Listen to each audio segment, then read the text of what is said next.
अस्सलाम वालेकुम to the viewers, this is Samanullah Mittal physics and electronics के नए प्लेटफॉर्म के साथ। आज जो हमारा टॉपिक है बेसिकली वो है आपका रेक्टिफिकेशन। आज हम डिस्कस करेंगे रेक्टिफिकेशन क्या होता है और रेक्टिफिकेशन में हम कौन कौन सी चीज़ें करते हैं। अब बेसिकली आप देखें कि आपको घर में जो बिजली आ रही है वो है आपकी एसी सप्लाई। आपका जो होम अप्लायंसेज है, जो आप एक डिवाइस लेके आए हैं, वो डीसी पर चलता है। तो how you can supply or on your devices or on your home appliances जो डीसी पर चलते हैं। तो ये सर्किट जो है बेसिकली रेक्टिफिकेशन जो प्रोसेस है वो आपको मदद करता है कन्वर्जन में। मतलब एसी को कन्वर्ट करते हैं हम डीसी में और सप्लाई देते हैं अपने डिवाइसेस को। तो बेसिकली इसकी शॉर्ट डेफिनेशन क्या होगी आपकी? It is a process to convert AC supply voltage to the DC output voltage. ये प्रोसेस है बेसिकली जिसमें हम कन्वर्ट करते हैं एसी सप्लाई वोल्टेजेस को, जो सप्लाई आ रही होती है, किस में कन्वर्ट करते हैं? DC output voltage. मतलब डीसी वोल्टेज हमें आउटपुट में चाहिए, उसमें हम कन्वर्ट करते हैं। तो रेक्टिफिकेशन के अब जो हैं वो दो टाइप्स हैं बेसिकली। एक आपका है हाफ वेव रेक्टिफायर, दूसरा है आपका फुल वेव रेक्टिफायर। तो आई होप आपको रेक्टिफिकेशन समझ आ गई होगी। अब हम टाइप्स की तरफ आते हैं। तो हाफ वेव रेक्टिफिकेशन में क्या होता है हम देखेंगे। अब यहाँ हम क्या इस्तेमाल कर रहे हैं, आपके सर्किटरी डायग्राम क्या है, थोड़ा वो एक्सप्लेन करेंगे। इसमें हम क्या देख रहे हैं? A diode is connected to a AC source and the load resistance RL forming a half wave rectifier. अब यहाँ हम क्या देख रहे हैं? हाफ वेव रेक्टिफिकेशन में एक डायोड है आपका लगा हुआ, किसके साथ कनेक्टेड है? एक एसी सोर्स के साथ कनेक्टेड है। मतलब सप्लाई वोल्टेजेस आ रहे हैं, उसने आपने सप्लाई वोल्टेज लेके आपने एक डायोड कनेक्ट कर दिया, किसके साथ? लोड के साथ कनेक्ट कर दिया। आरएल मतलब लोड रेजिस्टेंस। आप क्या फार्मिंग कर रहे हैं, मतलब आपको क्या मिल रहा है? वो आपको क्या मिल रहा है? हाफ वेव रेक्टिफायर होके मिल रहा है। अब देखते हैं आगे क्या डिफाइंड है। It is a type which convert half cycle of AC into input to DC output. अब ये टाइप क्या करता है आपका? कन्वर्ट करता है हाफ साइकिल को, जो एसी है इनपुट, जो एसी इनपुट है हाफ साइकिल, उसको किस में कन्वर्ट करता है? डीसी आउटपुट में। 180 डिग्री आपकी कन्वर्जन होती है। ये मैंने लिखा है 180 डिग्री, मतलब 180 डिग्री कन्वर्जन होती है, क्योंकि एसी साइकिल जो है वो ये बनी हुई है आपकी। ये जो है वो एसी साइकिल है आपकी, पर यहाँ जो कन्वर्ट होगी वो हाफ वेव आपकी एसी जो है इनपुट कन्वर्ट होगी डीसी में, क्योंकि डायोड हम एक इस्तेमाल कर रहे हैं। और इस टाइप का नाम भी हाफ वेव रेक्टिफिकेशन, मतलब हाफ वेव आपकी कन्वर्ट हो रही है।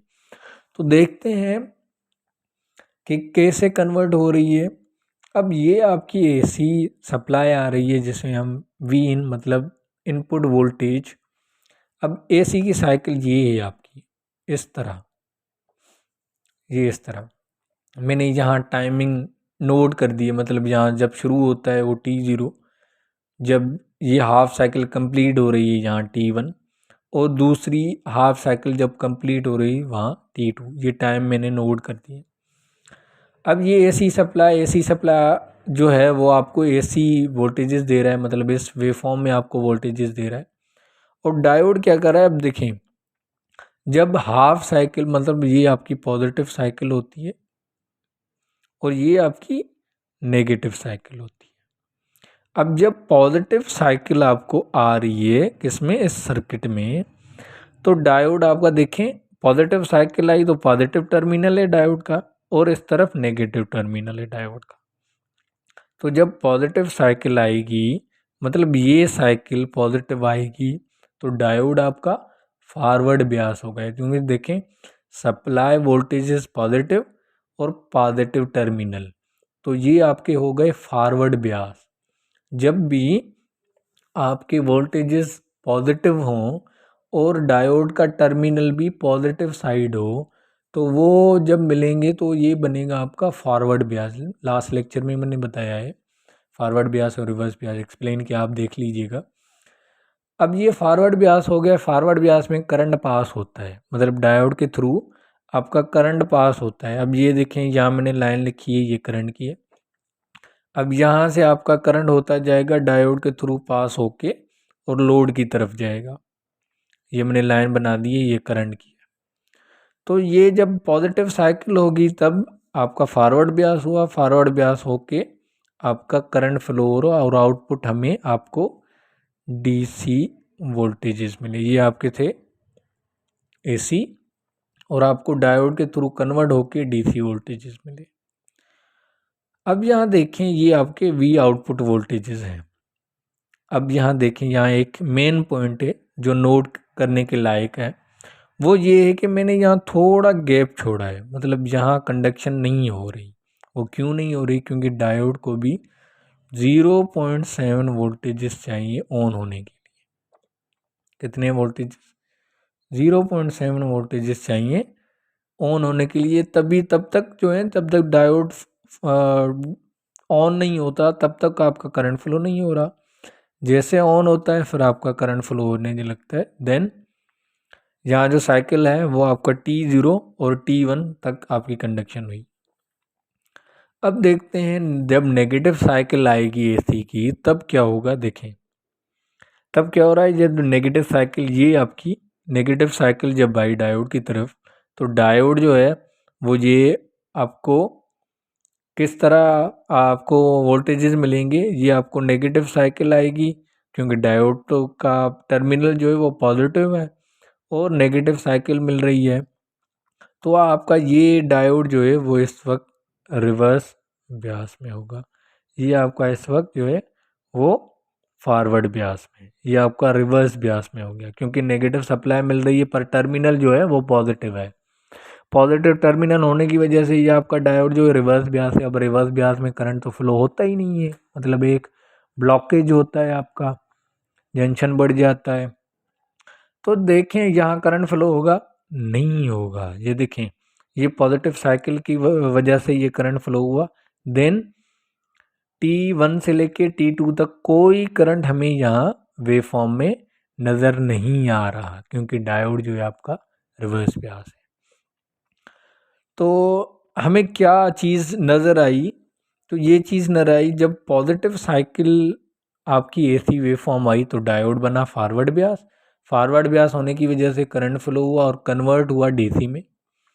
जब नेगेटिव साइकिल आई तो डायोड आपका रिवर्स ब्यास हो गया क्योंकि नेगेटिव साइड टर्मिनल तो पॉजिटिव था ना डायोड का, मैंने शिफ्ट नहीं किया, मैंने वहीं रखा है। तो आपका करंट फ्लो नहीं हुआ। मतलब ये आपका, इसलिए मैंने यहाँ लिखा था कि 180 डिग्री आपका करंट फ्लो होता है। उसके बाद यहाँ देखिए मैंने थोड़ा डिफाइन किया है, during positive half cycle diode become forward Beas, during negative half cycle diode become reverse Beas. अब देखें, अब फॉरवर्ड ब्यास में तो जाहिर सी गल फॉरवर्ड ब्यास करंट फ्लो हुआ, रिवर्स ब्यास में नहीं हुआ। अब ये आपको ये वेव फॉर्म मिलेंगे ना, ये इससे मिलेंगे, जहाँ मैं नोट फिर से लिखता हूँ।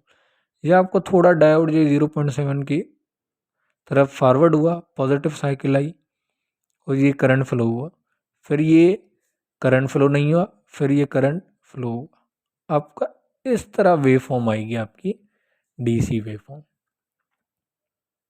ठीक हो गया। आई होप ये आपको हाफ वेव रेक्टिफिकेशन समझ। अच्छा, दूसरा मैंने इक्वेशन लिखा है। अब इनकी जो है वो एवरेज वोल्टेज लेते हैं, मतलब कितने एवरेज वोल्टेज हमें मिलते हैं, वो है आपका वीपी अपॉन पाई। ये होता है आपका पीक वोल्टेज, पीक वोल्टेजेस।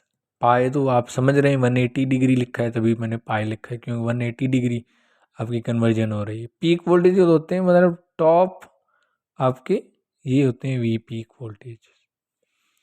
अच्छा, वीपी आउट मतलब पीक वोल्टेजेस आपके कितने मिल रहे हैं आउटपुट में, वो वीपी होता है इन, मतलब कितने आप दे रहे हैं और -0.7। -0.7 मैंने आपको बताया था कि डायोड ऑन होने के लिए, फॉरवर्ड ब्यास होने के लिए आपको ये रिक्वायर्ड होते हैं। आई होप आज का टॉपिक है आपका समझ आ गया होगा। हाफ वेव रेक्टिफिकेशन और रेक्टिफिकेशन। तो इंशाल्लाह वही नेक्स्ट लेक्चर में मिलते हैं। इस वीडियोस को ज़्यादा से ज़्यादा अपने दोस्तों को शेयर करें और चैनल वगैरह को सब्सक्राइब करें, फेसबुक पेज को लाइक करें और इंशाल्लाह मिलते हैं नेक्स्ट लेक्चर में। अल्लाह हाफ़िज़।